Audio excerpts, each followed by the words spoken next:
चला मी आज बनवणार आहे कानवलं म्हणजे करंजी माझ्या आजीच्या पद्धतीनं। हे बघा त्याच्यासाठी लागणार आहे 1 वाटी रवा, अर्धा वाटी साखर, किसलेलं खोबरं, ही इलायची सोललेली आणि बडीशोप। चला मग आता पहिलं आपण थोडंसं तूप घालून रवा चांगला लाल भाजून घेऊयात। 5च वस्तू लागतात ह्याला, जास्त टाकायची गरज नाही का तर कानवलं बनवायचं त्यासाठी। तूप विरघळले,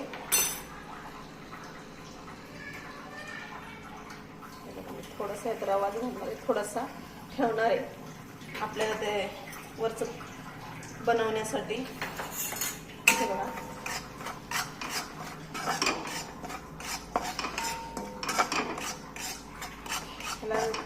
चांगला लाल बुंद लालसर झाला पाहिजे हा।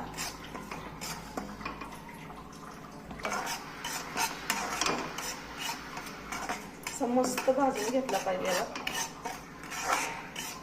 तो छान लागणार आहे। कारण सारण हे चांगलं झालं पाहिजे। करंजीमध्ये काजू, बदाम, चारोळे, मनुके, पण मला नाही घालायचं, मला फक्त साध्या पद्धतीनं करायचं। माझी आजी करायची तसं, त्याला कानवलं म्हणतात। म्हणजे आमच्या गावाला तर नागपंचमीच्या दिवशी बनवलं जाते हे। मी पण म्हटलं करून बघावं एकदा, म्हणून ही रेसिपी तुमच्यासाठी घेऊन आली मी। तर रवा चांगला परतला पाहिजे असं सारखा खालीवरी करून, नाहीतर तो खाली चिटकेन, करपून जाईल। लालसर होईपर्यंत असा एकजीव करायचा आहे पूर्ण।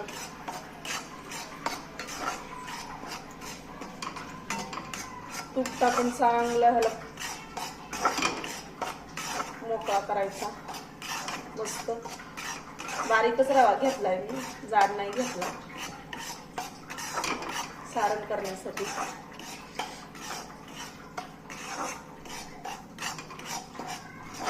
हे बघा ह्याला 5 मिनिटं आणखीन हलवून घेते मी चांगलं। हे बघा 5 मिनिटं झालेले, चांगला लाल बुंद झालाय हा, खाली लागायला लागलाय, त्याच्यामुळे आता ह्याला आपण काढून घेऊया। मी रवा काढून घेतलाय, त्याच्यात आपण आता बडीशोप आणि इलायची चांगली भाजून घेऊया। आता तुम्ही म्हणसाल का भाजायची, माझी आजी तर भाजत होती ह्या, त्याच्यामुळे खूप टेस्टी लागतं भाजल्यामुळं। शक्यतो सगळी कच्ची टाकतात, पण मी भाजून घेते म्हणजे माझी आजी जास्त नाही, ह्याला 1-2 वेळेस असं परतलं की हे होऊन जाणार अशी। हे बघा हे तडतडायला लागले, जवळच पण छान येतं। हे बघा 1 मिनिटाचं पण काम नाही, असं भाजून घ्यायचं ह्याला हे। आता मी हे काढून घेते। चला आता आपण त्याचं पीठ मळून घेऊया। हे त्याच्यात मी सम्राट मैदा टाकते थोडासा, मला 10-15च करायचे त्याच्यामुळे मी थोड्याच घेणार आहे। हे बघा असं थोडासा मैदा, मगाशी काढलेला आपण थोडासा रवा त्याच्यात मिक्स करून घेते। हे बघा असं, हे थोडंसं मीठ घालते, किंचितच घातले मी, जास्त नाही घातलं। हे बघा असं, ह्याच्यात घालूया आपण थोडंसं गरम केलेलं तेल, म्हणजे मोहन म्हणतात ह्याला। डालडा घालण्याऐवजी तूपच घालायचं, छान होतं ते। डालडा नाही आवडत किंवा मला तूप बिन जास्त नाही ह्याच्यात टाकायचं, तर गरम तेल घातलंय मी।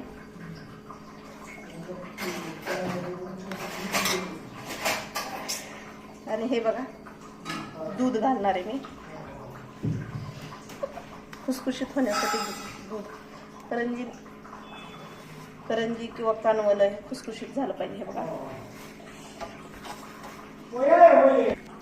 हे बघा मी करून घेतले, चांगलं मळून घेतलं ह्याला।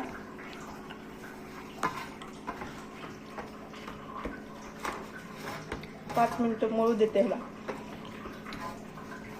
आणि असंच ठेवून देते। मग अशी भाजलेलं बडीशोप आणि इलायची मी याला बारीक करून घेते।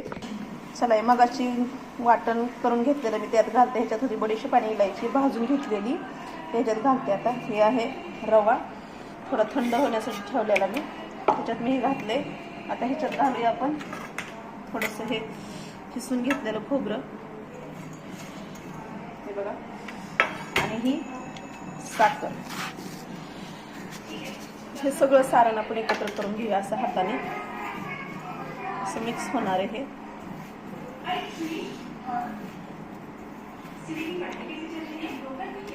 मस्त आहे, मस्त झालं बघा असं सारण. कानवल्यात घालण्यासाठी चांगलं आहे हे बघा. असं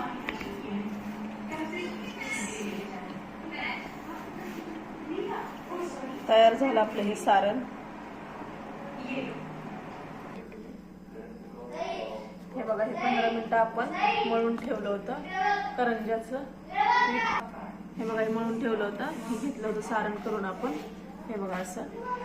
चला तर आता मग आपण हे करून घेऊया, लाटा लाटून घेऊया.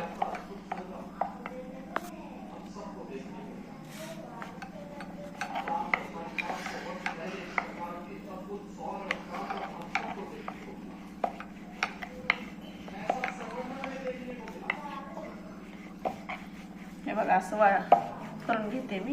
त्याच्यात आपण सारण घालून घेऊया.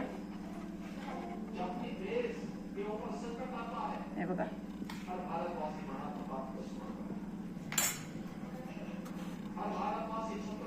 हे बघा असं. ह्याचे पूर्ण दाबून घ्यायचेत बोटाने असे. असं दाबून घेतल्यानंतर परत ह्याला असं दुमडायचे. माझी आजी अशीच करायची, मी पण अशीच करते. ह्याला तर हे बघा, मी सगळे कानवले करून घेतलेले आहेत. चला, तेल गरम करत ठेवलं होतं मी, ते चांगलं तापले. बघा, ह्याच्यात आपण हे कानवले सोडू असे. हे बघा, ते चांगलं तापले, यासारखं चांगलं फुगायला लागतं बघा. आता